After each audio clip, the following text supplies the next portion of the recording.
غرور میں آ کر اپنے دوست سے جسے خوشحالیاں میسر نہ تھی باتیں کرتے کرتے بول اٹھا، دیکھو میں تم سے زیادہ مالدار ہوں اور میرا جتھا یعنی میری جماعت بھی بڑی طاقتور ہے۔ پھر وہ یہ باتیں کرتے ہوئے اپنے باغ میں گیا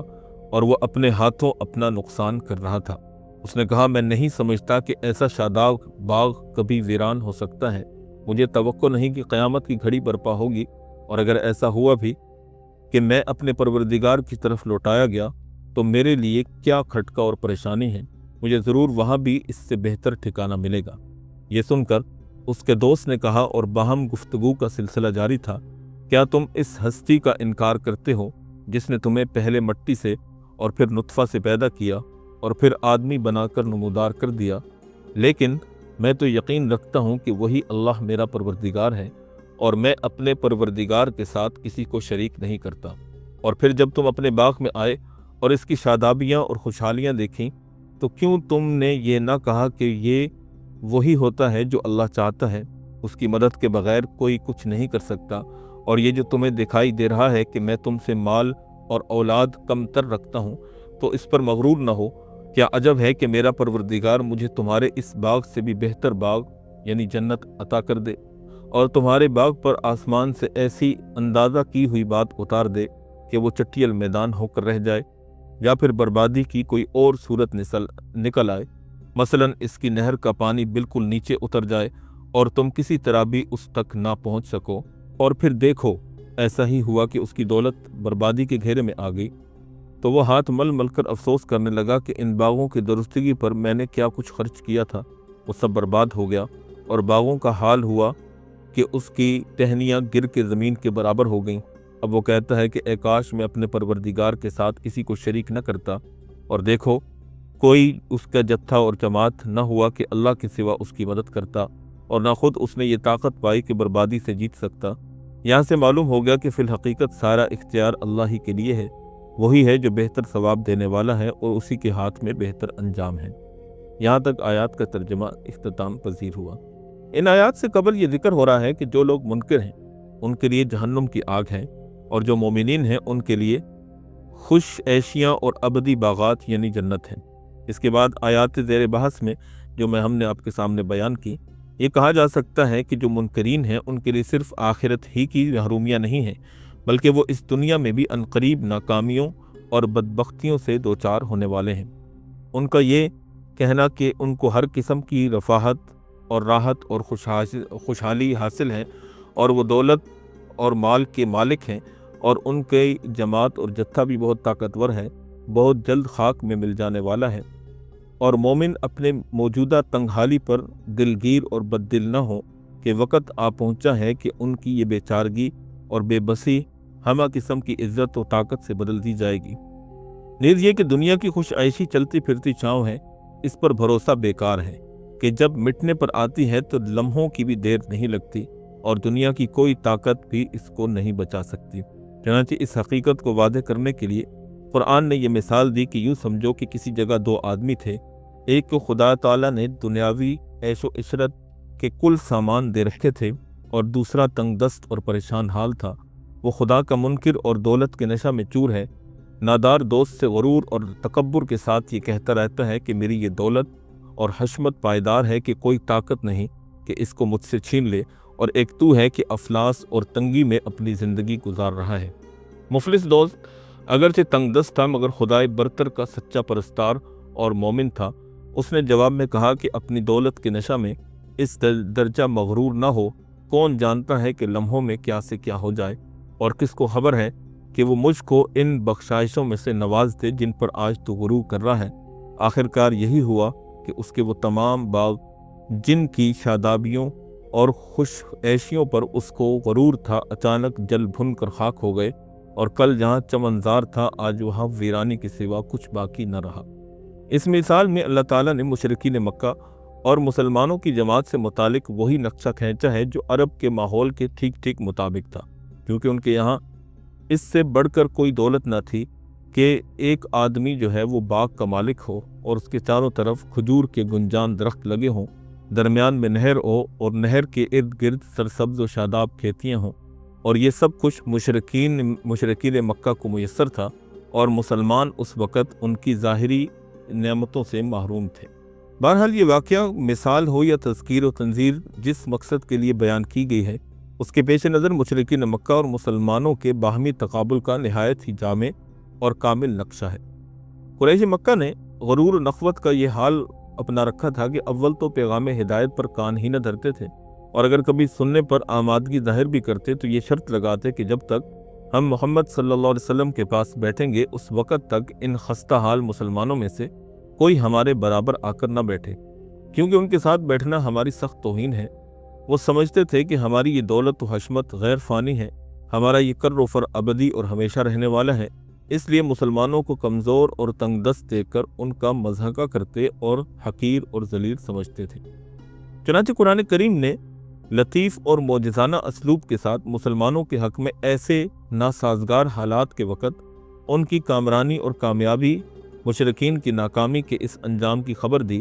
جو کچھ عرصہ کے بعد رونما ہونے والا تھا۔ چنانچہ جو نیکوکار لوگ تھے انہوں نے سمجھا اور حق کی آغوش میں خود کو سپرد کر دیا، اور جن کی شقاوت و بدبختی پر مہر لگ چکی تھی ان کا تھوڑے ہی عرصے بعد عبرتناک انجام ہوا، جس کے لیے یہی کہا جا سکتا ہے کہ خسر الدنیا والآخرۃ ذالک هو الخسران المبین۔ حضرت شاہ عبد القادر